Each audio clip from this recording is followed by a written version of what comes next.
प्रपन्नपारिजाताय स्तोत्रवेत्रैकपाणये ज्ञानमुद्राय कृष्णाय गीतामृतदुहे नमः. Pranams everyone.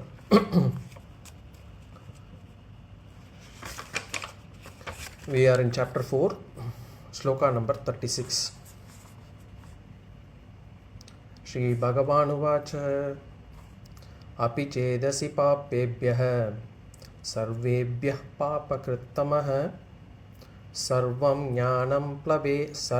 jñāna-plavenaiva vṛjinam santariṣhyasi api chedasi pāpebhyah sarvebhyah pāpakṛittamaḥ sarvaṁ jñāna-plavenaiva vṛjinam santariṣhyasi. So Bhagavan in this section is giving the Jñāna Phalam. What are the benefits of this jnana? So remember, initially Bhagavan had given certain sadhanas, 12 sadhanas, which have to be performed as yajna, and within that Bhagavan considered or called out that ātma jnana sadhana is the superior, is the superior sadhana, is the highest sadhana. And then he said, to get this jnana, one has to approach a guru. What sort of qualification should a sishya have, should a guru have? That was discussed in Sloka number 34, which we saw in the previous class. Then in the previous class we also saw Sloka number 35, where Bhagavan said one of the benefits of the knowledge of this Atma Jnana is Moha Nāśa. The delusion will not come. We are all in a state of delusion right now. Once we get this jnana, this delusion will leave us and it will not come back to us again. And Bhagavan also gave us the Aikya Darshana, as in there is no Bheda between Jiva and Ishvara. That also he mentioned in the 35th Sloka. As I said, 34, 35, 36, 37, they give the benefits of this jnana. 35 is Moha Nāśam, and now this 36th Sloka, Bhagavan talks about Pāpa Nāśa, removal of sins. Now, one could think that, in my life, what I have done so far, these are not small sins. People might think, some people might think, if they reflect deep enough, that I have committed grave sins. Now, will those be removed? And Bhagavan says here, even if you have done all sorts of sins, it will be removed. He says, sarva Pāpa Nāśa. Not just one or two, all. So we'll go to the Sloka. Api chedasi pāpebhyah sarvebhyah pāpakṛittamaḥ. Api chet. Api means api chet means even if. Even if. Api chet asi. Even if you are. Api chedasi means even if you are. Sarvebhyah pāpebhyah. You got pāpebhyah, sarvebhyah. Can be interchanged. Sarvebhyah pāpebhyah. Even if you are amongst all sinners, sarvebhyah pāpebhyah, of all sinners, pāpakṛittamaḥ. Pāpakṛittamaḥ means even among all these all sinners, you are the worst sinner. Pāpakṛittamaḥ. Tamaha refers to the superlative degree here. Pāpakṛittamaḥ means you are the worst sinner of all. Even if you are the worst sinner among all sinners. That's what Bhagavan says. Now remember, Bhagavan is teaching this to Arjuna. Now Arjuna is not the worst sinner. And yet Bhagavan is using this kind of, what we call this in Shastra says, Abhyupagama Vāda or Abhyupagama Vāda. Abhyupagama Vāda means, Abhyupaga means you are accepting or assuming something as true temporarily. You are assuming something as true temporarily for the sake of argument. It even if it is not ultimately true, you are just using it for the sake of the argument. So he says, even if you are the worst sinner among all sinners, in the second line, Bhagavan says, sarvaṁ jñāna-plavenaiva vṛjinam santariṣhyasi. Now, when it comes to the sins, Bhagavan is equating the sins to an ocean. He says, vast ocean, which means sarvaṁ vṛjinam, the entire ocean of sin. So you have committed so much sin that it is like a vast ocean. Every drop of water in the ocean, say, is a sin, is a papam that we have committed. And the sin amounts to the size of a vast ocean. Sarvaṁ vṛjinam santariṣhyasi. Santariṣhyasi. So the entire ocean of sin, santariṣhyasi means you will cross over.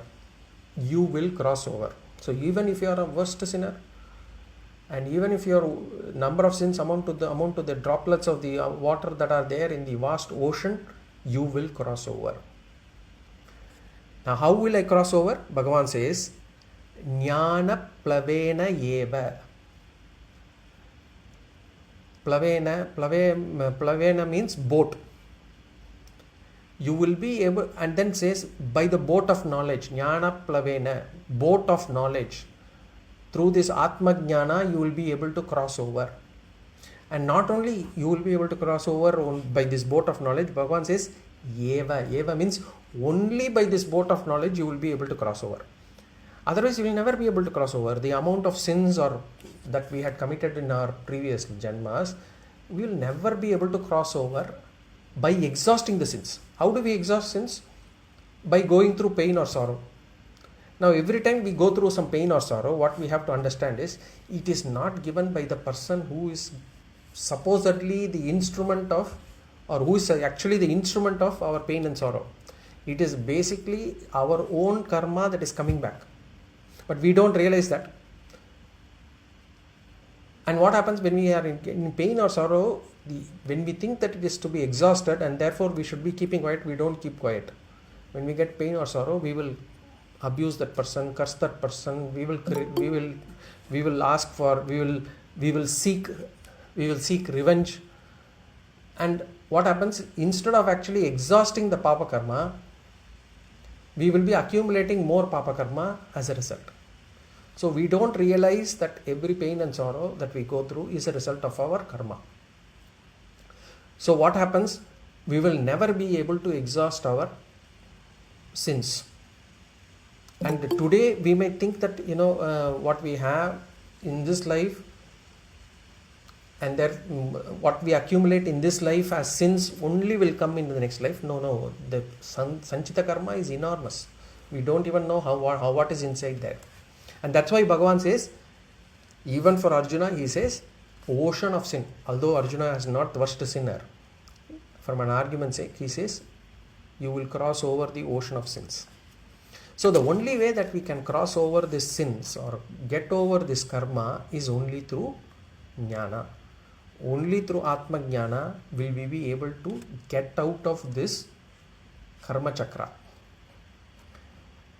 So as I said, Bhagavan uses this argument and he says, even if you are the worst sinner of all sinners, you will cross over the ocean, entire ocean of sin, by the boat of knowledge alone. So even if the ocean is vast and deep, this boat, this small boat of knowledge is enough to cross over. So this, okay, from a teaching standpoint, okay, we understand, okay, we get it, okay, only knowledge will get us through. Now, how does knowledge or how does jnana, how can it make us cross this ocean of papa? We'll do a small vichara. Now, what happens, what does this atma jnana give us? It gives us a new knowledge. What is that knowledge that it gives? It says, you are not the kartā of any action. You are not the kartā. You are not the doer. what happened before we come to this Vedanta, before we read the Shastras, before getting this knowledge, we always had this conception that I am doing everything. I did this. I can do this. And when I say I can do this, I am this body-mind complex. And whatever is done by this body, whatever is done by this mind is all me. That is what we understand. Or we had this misconception before we had come to Vedanta. Now after we get this jnana, we realize that I am not this body. This body and mind is not me. And the one that says within this body and me, within this body, that I am this body and mind, that ahaṅkāra which actually identifies itself with this body and mind is also not me. Even the ahaṅkāra has to be objectified. That is what we understand from this jnana. So I am not the kartā. I am not the doer. Now, whoever is the kartā can only be the bhokta. Whoever is the doer can only be the enjoyer. Who is the doer? The ahaṅkāra is kartā. And if ahaṅkāra performs these actions, then the consequences of the action, the fruits of the action, the benefits of the pāpa or punya that it does, the results of it should also be experienced by this ahaṅkāra only. And after I got this knowledge, because I do not identify myself with this ahaṅkāra, I identify the self as the witness principle. I am not affected by sins or the results of the sins. Now, this is okay, but the challenge comes in where the challenge is, it is not easy to separate ātma and ahaṅkāra. That is the problem for us. We have always seen this ātma and ahaṅkāra together. Only a jñānī will be able to separate it out. And that's why a jñānī is sometimes called as hamsapakṣi. Hamsapakṣi means the hamsapakṣi is a celestial bird which is capable of separating milk and water. It is as close. Once you add water to the milk, is it possible to separate the milk and water? No, but it is very difficult. It is almost close to impossible. But that is what a jñānī is able to do. The ātma and ahaṅkāra is always actually mixed. As in, for us, it is actually mixed. We are not able to separate it. The only way we can separate it is through knowledge. If we are able to separate it through our knowledge, that is why we need jnana. We can identify ourselves, we can put our abhimana on ātma, and we can say ahaṅkāra is different from me. So this jnana, by actually identifying ourselves with this ātma and disassociating ourselves with this ahaṅkāra, it is almost as if we have got a new birth. That means we have crossed over death also.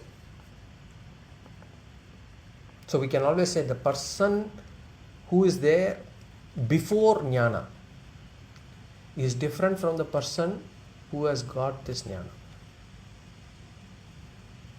That's why when it comes to jnānī and sannyasis and all, we don't look at to their purvashrama.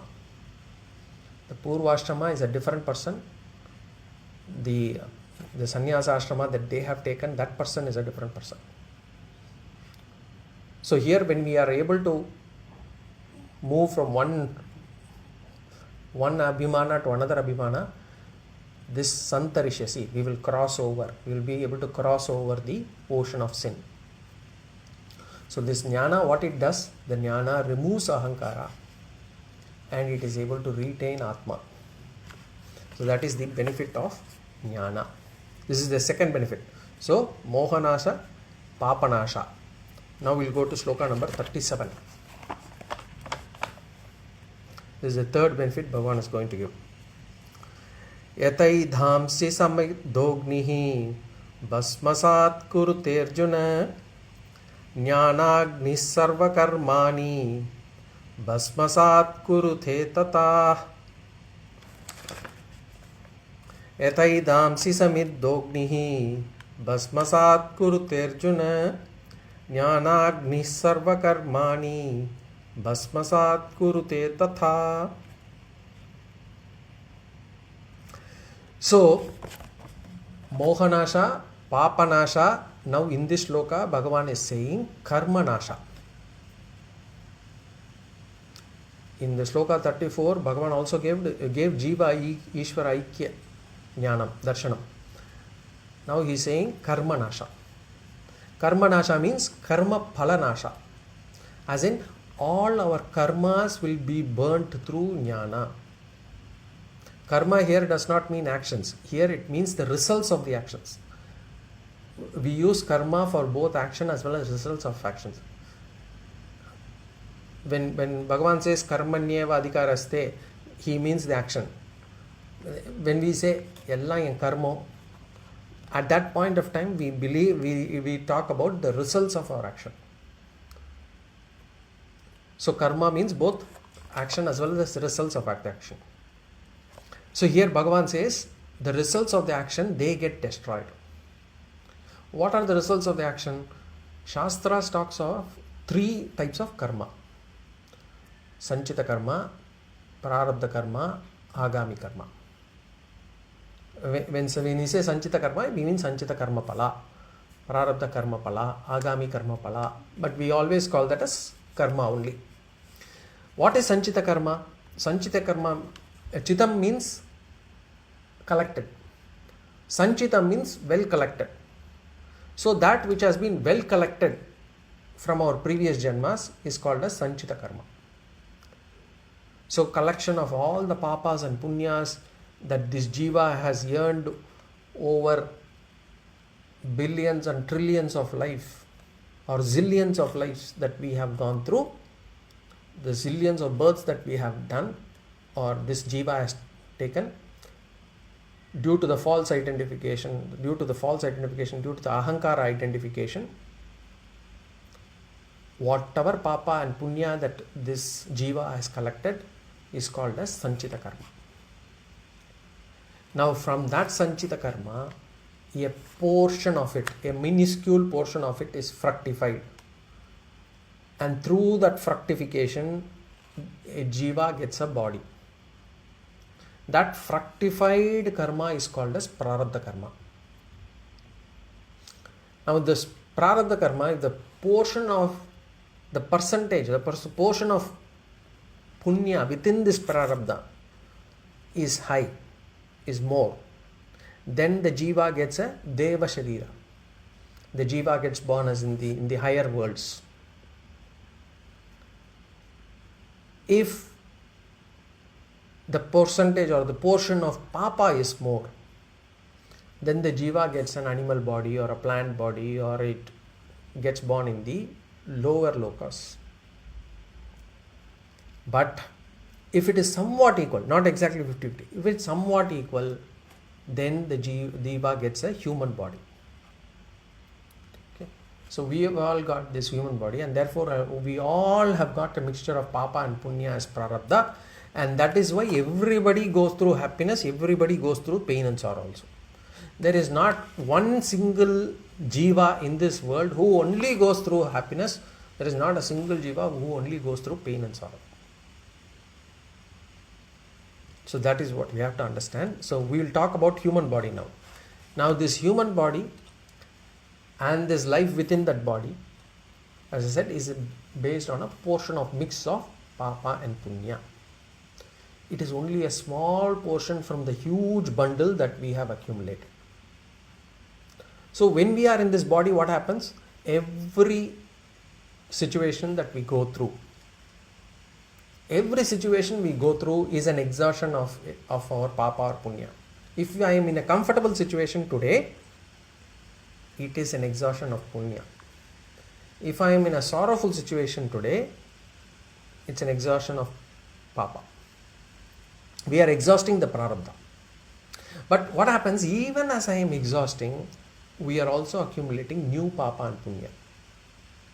Because the way we react to the situation is our new karma. The sorrowful situation, we don't have a choice. When we react to that sorrowful situation, painful situation, that is our choice. And that is our new karma, that becomes agami karma. Agami means what? Newly accumulated. So the newly accumulated papa or punya in this life, when we are experiencing this prarabdha, is called as agami. Where is this prarabdha coming from? It is plucked out of sanchita. Now what happens to this agami karma? When we do these karma actions, some of this agami karma fructifies in this life itself. But most of it merges with the sanchita karma. That's why when you ask somebody, how is that he is doing so much of papa but he is living happily? How he looks comfortably? Question is, yes, possible. Because his prarabdha in this life is such that he has a lot of comfort in this life. But his agami is such that he is accumulating papa karma, but they may not come evident now. It may not be evident immediately. It goes back to the sanchita karma. But once this life is over, what happens? A portion of sanchita gets plucked out of it again as prarabdha. And then a new body is taken out of the amount of papa or punya. Now that portion, within that portion, depending on the amount of papa and punya, a new body is created, new life, the kind of parents are decided, the lifespan is decided, the kind of upbringing is decided, the color of your body is decided, the height, everything is decided based on that prarabdha. Or what sort of body itself, whether you get an animal body or an insect body or a plant body, is all dependent on the next prarabdha that is plucked out of sanchita. There is no guarantee that because we are born in this kind of a family, at this kind of a situation, for this kind of an upbringing, this kind of a comfort, the next life is going to be even better or equal to this. That we will have to keep realizing ourselves. We will have to keep telling ourselves. Now, here Bhagavān says, this karma pala is destroyed. Now if you say all karmas will be destroyed, which means what? Sanchita, prarabdha, agami is all destroyed. The moment you get jnana, then what happens? If prarabdha is also destroyed, what happens? The moment the person gets jnana, immediately he has to leave this body. In other words, he will have to die. The breathing has to stop the moment he gets jnana. And if that happens, there cannot be any jñānīs in the world also. Because the moment you get jnana, you are not alive anymore. And not only that, then you will not have any Guru Sishya Parampara also. If all the karma palas get destroyed as soon as a person gets jnana. But that is not the case, thankfully. Only the two karma palas get destroyed. Sanchita and agami. Sanchita and agami get destroyed. They say jnana does not have the power to even destroy prarabdha karma. Even jnana cannot destroy prarabdha karma. Prarabdha karma is like an arrow that has left the bow. It has to hit something. You cannot take back the arrow. So, but Bhagavan here says, once the jnana is got, sanchita karma is burnt. It gets destroyed. Sanchita karma can never be exhausted. If somebody is thinking that, I don't believe in this jnana, let me go through all my life and every sanchita karma I will exhaust it through the lives, and one day I'll be zero. It will never happen. It is inexhaustible. It is like that Akshaya Patra. The more we exhaust, more than what we exhaust, we will be accumulating more, even more than what we exhaust. And we are accumulating in the form of agami, which goes back to the sanchita karma. So when a person gets jnana, sanchita karma gets destroyed. The agami, which gets accumulated to go into the sanchita, is also destroyed. It's also burnt. What happens to the prarabdha? He has to exhaust. Okay, even as he is exhausting the remaining prarabdha, what happens to the agami that he is going to accumulate as a result of exhausting this prarabdha? We are already seen, Bhagavān says in Bhagavad Gita itself, they do not give rise to papa or punya. We will see that in detail in the 5th chapter, how jñānī's actions do not give rise to papa or punya at all. So, this jnana destroys sanchita karma, the jnana avoids the agami karma, prarabdha is left untouched.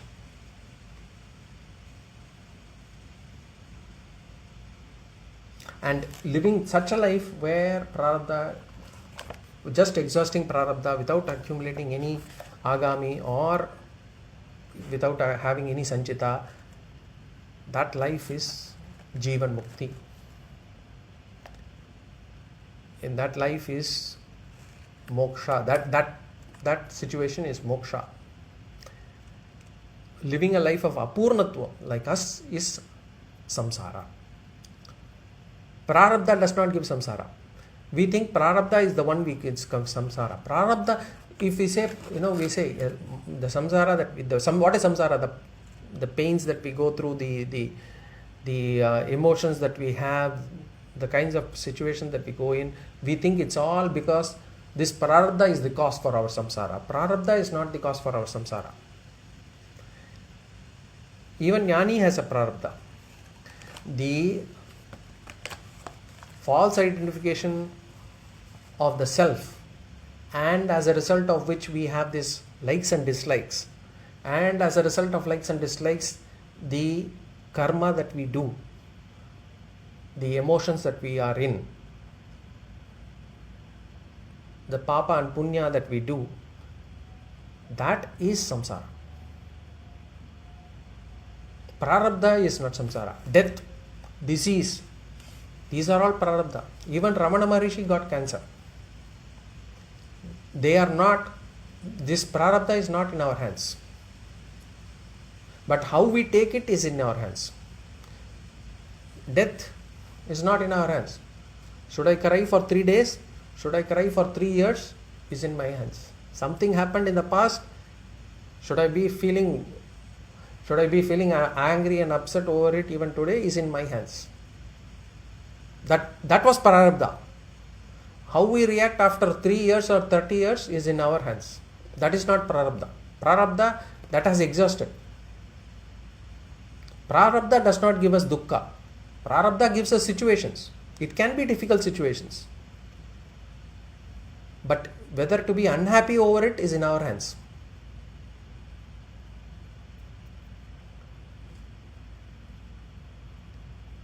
Getting pain is not in our hands.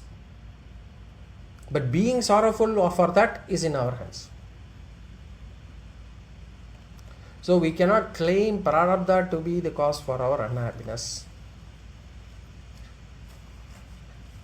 And jnana does not remove prarabdha. Only because of this prarabdha, this body is got also. Remember, prarabdha is the one of the prarabdha is the reason why we got this body, or this body is got because of the prarabdha. And only through this body, this jnana is also got. We need this mind, we need the intellect, we need this body. Only then we will be able to understand that I am not this body, I am not this mind, I am not the intellect. Mano buddhi ahaṅkāra cittani naham. Na cha shrotra jihve, na cha prana netre, na cha vyoma bhumir, na tejo, na vayuhu. Chidananda rupa shivoham shivoham. So in a way, the jnana should say to prarabdha, this jnana has considered this prarabdha, I could come only through your blessing, the prarabdha's blessing. And therefore, Jnana will say, I will leave you. Prarabdha, you continue. And it will destroy the other two karma palas. So here, Bhagavan says, sarva karmani. Shankaracharya says, in his Bhashyam, he says, all karmas except prarabdha. That is why we can see, every jnani has their own different types of lives. For example, some jnanis, they live in comfort. Some jnanis live in a forest. Some jnanis have air-conditioned rooms and go by car. Some jnanis are walking without even footwear in some forest. That is all because of their difference in prarabdha. It does not anyway mean that this jnani is better than that jnani. So here, karma nāśa means all papa or punya is removed. How can that be? It is the same logic. Karma nāśa means what? No papa or punya is accumulated. How no papa is punya is accumulated? Because we saw in the last sloka, I am a kartā. The self is a kartā and therefore a bhokta. So if kartā is gone, karma is also gone. So this concept that Bhagavan explains through an example here. Let us go into the sloka. Yataidamsi samiddognihi basmasat kurute Arjuna. Yatha. Yatha means just as. Yatha. Yatha yadamsi. Yadamsi means log. Wooden logs. Yadamsi. Yatha yadamsi means logs. Wooden logs. Samidda agnihi. Samiddognihi. Samidda agnihi. Agnihi, we know, fire. Samidda agnihi means well-kindled fire. Well-kindled fire. Yata yataidhamsi samiddognihi basmasat kurute. Kurute means reduces, basmasat, to ashes. Just as a well-kindled fire reduces the logs to ashes, yataidhamsi samiddognihi basmasat kurute. O Arjuna, just as a well-kindled fire reduces the logs of wood into ashes, Bhagavan has given the example in the first line. Then the second line, Bhagavan says, Jnānagni sarva karmani basmasat kurute tatha. Tata. In the same manner, Jnānagni, the fire of knowledge, Jnānagni, kurute, reduces. What does it reduce? Sarva karmani basmasat. All the karmas to ashes. The fire of knowledge reduces all karmas to ashes, just as a well-kindled fire reduces the log to ashes. So here Bhagavan says all karmas, sarva karmani. Again, as I said, it is only except prarabdha. Basmasat kurute, reduced to ashes. So Sanchita and Agami, they lose their swarupa. As for prarabdha, Shankaracharya says nirbiji karoti. He says the seed is seen, but it has lost its power. The prarabdha seed is there, but it is like a burnt seed only.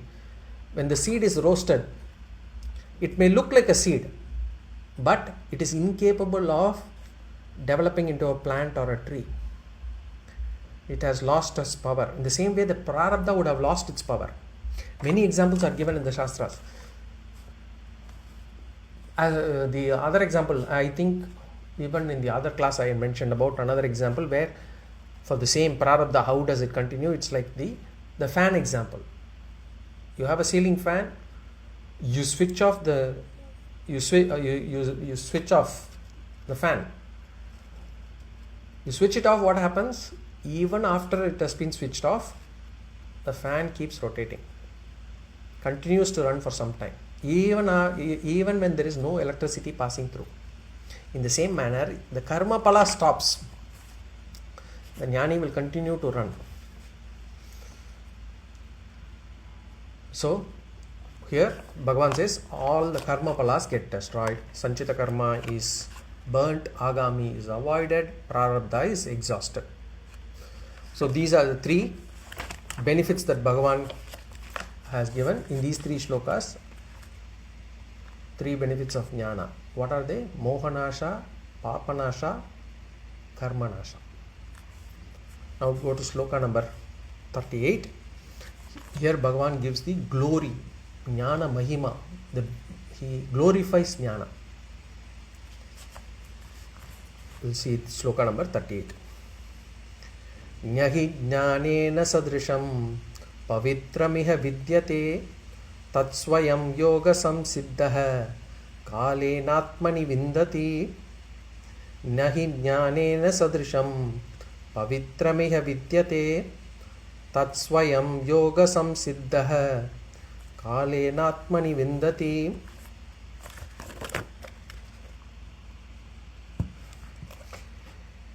So, glory of jnana, jnana mahima is given. Remember, this entire chapter is about jnana karma sannyasa. So, now Bhagavan, after giving jnana, he is actually glorifying jnana. And he says, how does he do that? He says, in this world, there are so many sadhanas that purify our mind. And among all these sadhanas, there is no better sadhana than jnana that can purify our mind. Again, Bhagavan says, jnana is the uttama sadhana for purification. Thus, Bhagavan basically praises jnana here.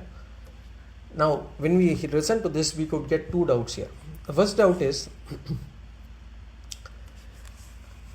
what we have learnt from our Karma Kanda of Vedas, if we had seen any of, if we had listened to any of those,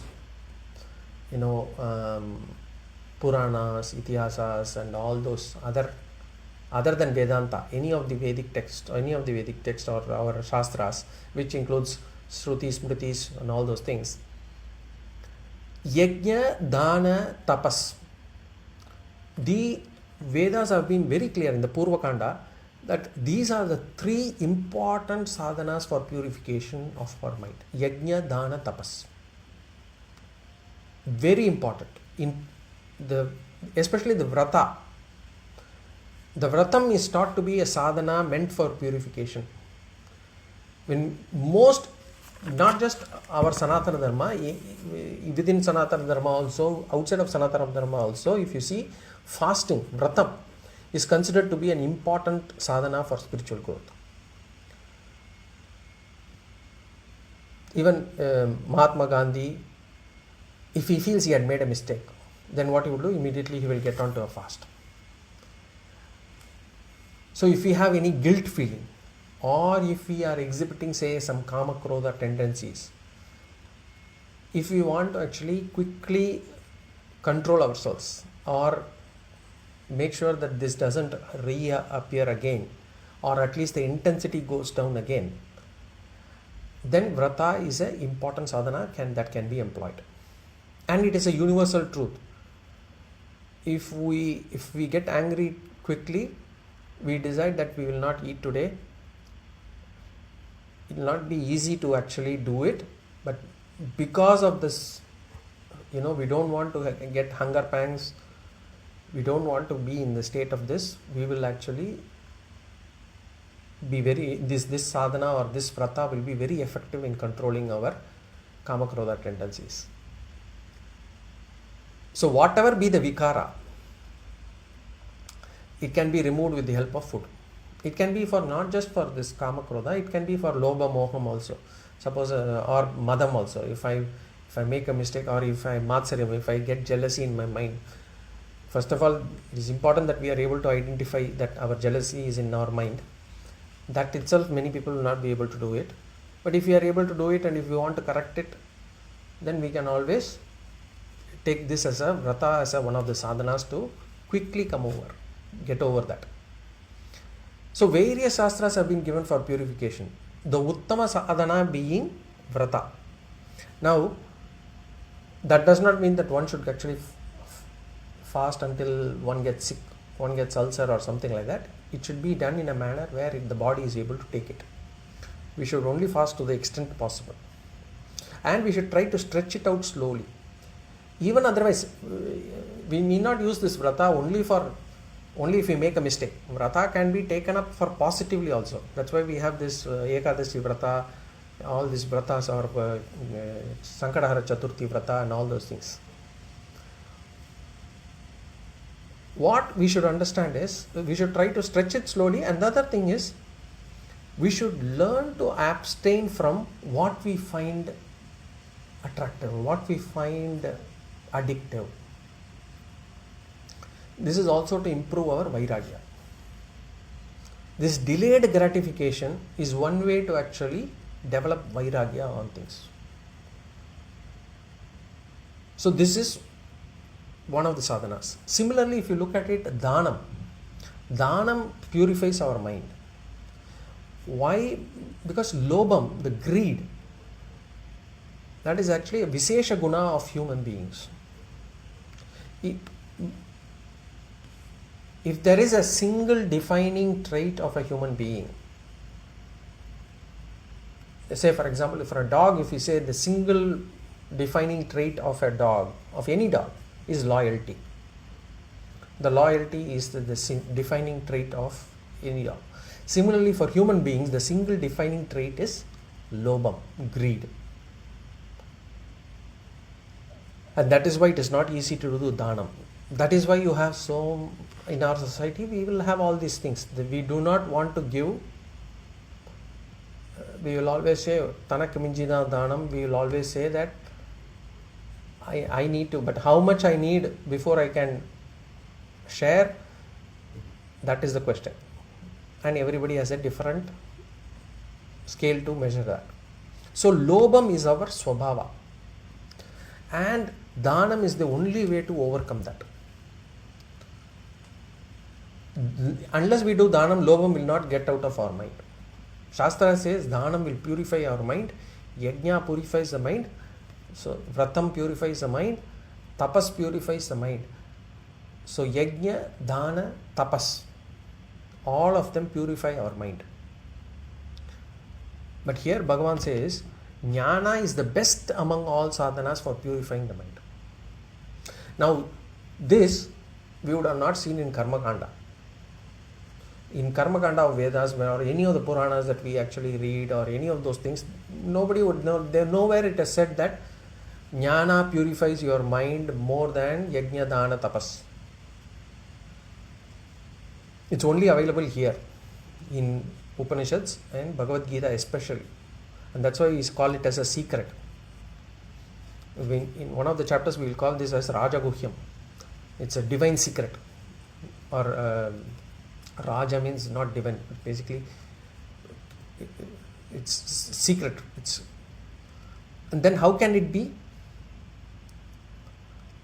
How can this jnana be the biggest purifier? That's because all these sadhanas, if you look at it, jnana, yajna, dana, tapas, they remove our papa. But it will not be able to remove our punya. And according to Shastras, even punya is ashuddham. As long as we have punya, there is no moksha. If I have punya, I will get better life, I will get comfortable life, but I will not be able to. And if I get punya in such a way that it results in a lot of money, what happens?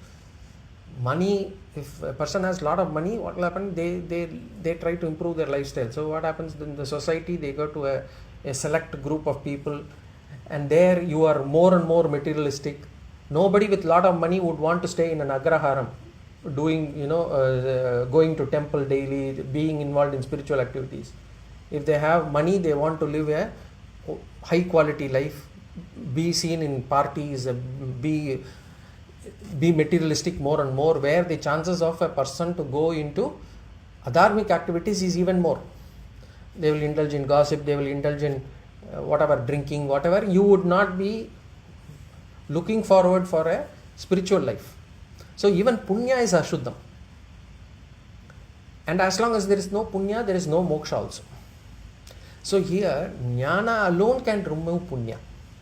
So it removes both types of ashuddham, papam as well as punya. So Jnana removes pāpa and punya. So the question then next comes is, does this mean that we should not do other sadhanas like yajna, dana, tapas? Should I do only jnana? No.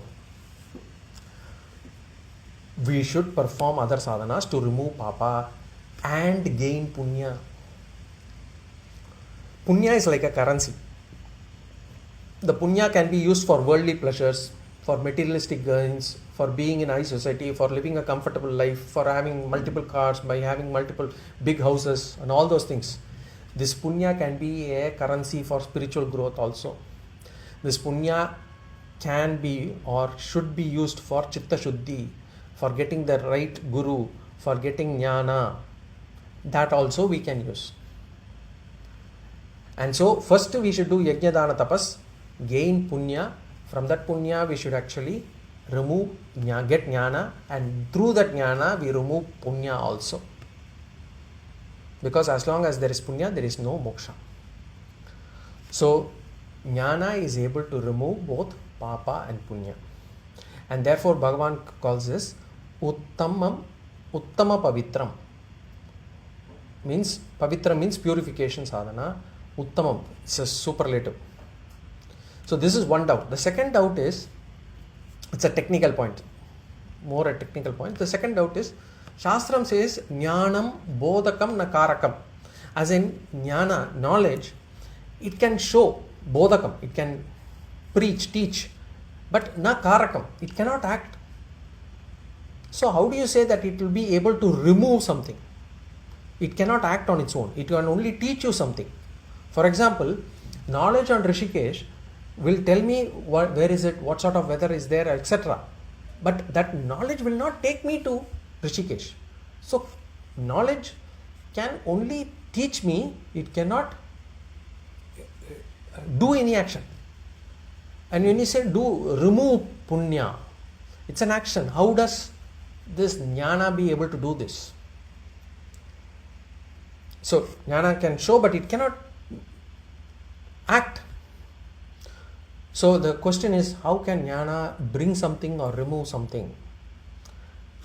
After all, jnana can neither do nivritti nor prapti.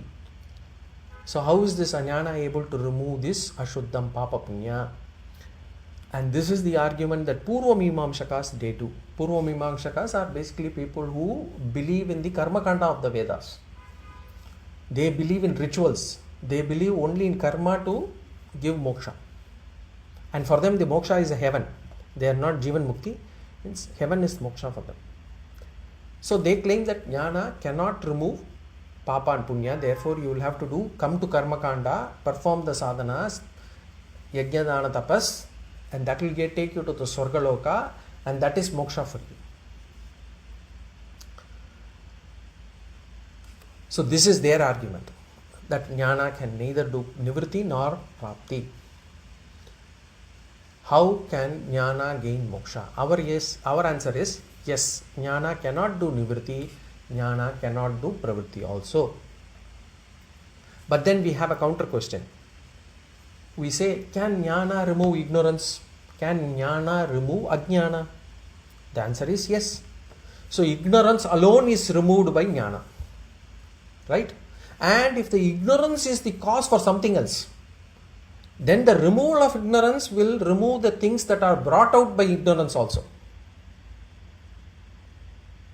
So what we say, the pāpa and punya that a person gains is the result of the ātma jñāna, the ignorance of ātma. And due to this ignorance only, this jiva has accumulating pāpa and punya.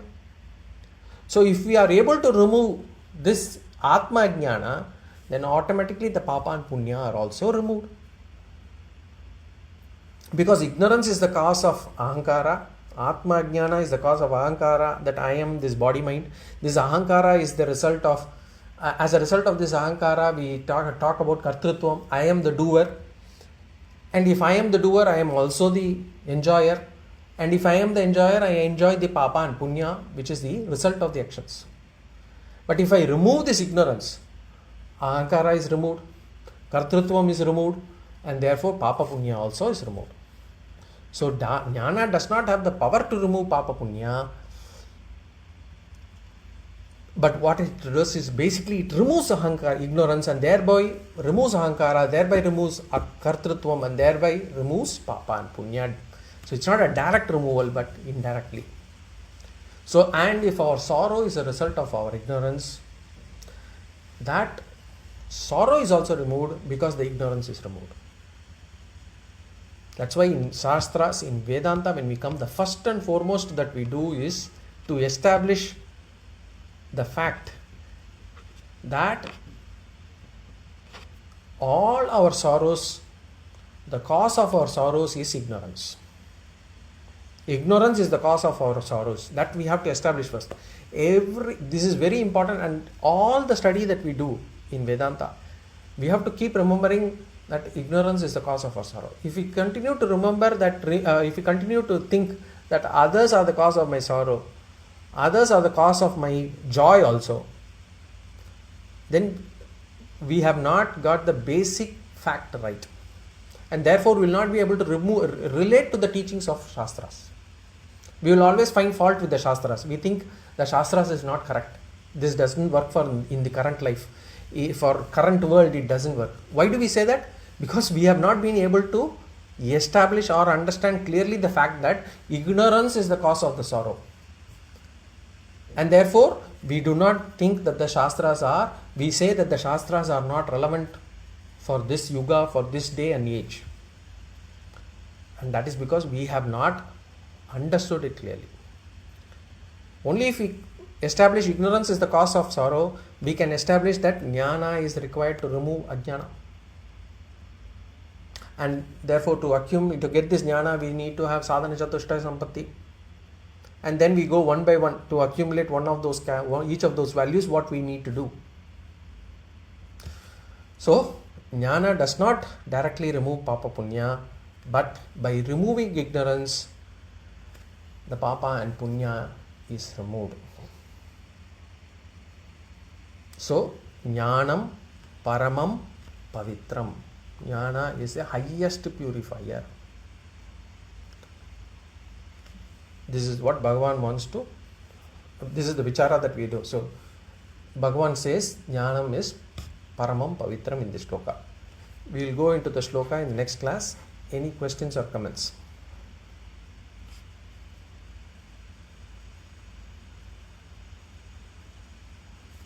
Okay. Guruji, what is the, I mean, pardon me for my, I don't know, lack of attentiveness or whatever, but the reinforcement about these three things, right? Jnana destroys all your sins. Jnana destroys, gets rid of all the agami karma and sanchita karma. And what was the third one? Jnana destroys. Prarabdha is not destroyed. Yeah, not destroyed, but kind of, yeah. So, what is the purpose of, reinforcing, like, after all of the explanations, he comes here, Bhagavān says all of these three things. Is like, what, to act as an inspiration for all of us, or? Yeah, yeah. So here, talked about jnana in this chapter, he has talked about kartritvam and bhoktritvam, and said that ahaṅkāra is the kartritvam, there is no kartritvam and bhoktritvam for ātma. And then he asked us to see action in inaction, inaction in action in Sloka 18. And therefore he says, you get this knowledge, and by getting this knowledge, all your delusion will be gone.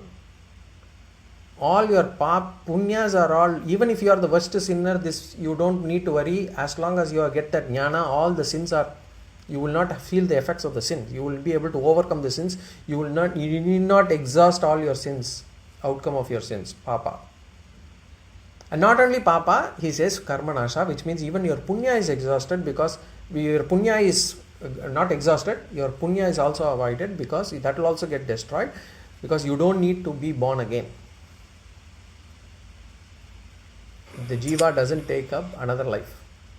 So it's actually more for showing you the benefits so that you know this knowledge is important. Okay. Hari Om. Hari Om. Any other questions or comments? Hari Om. Hari Om. Okay. If not, we'll see again in the next class.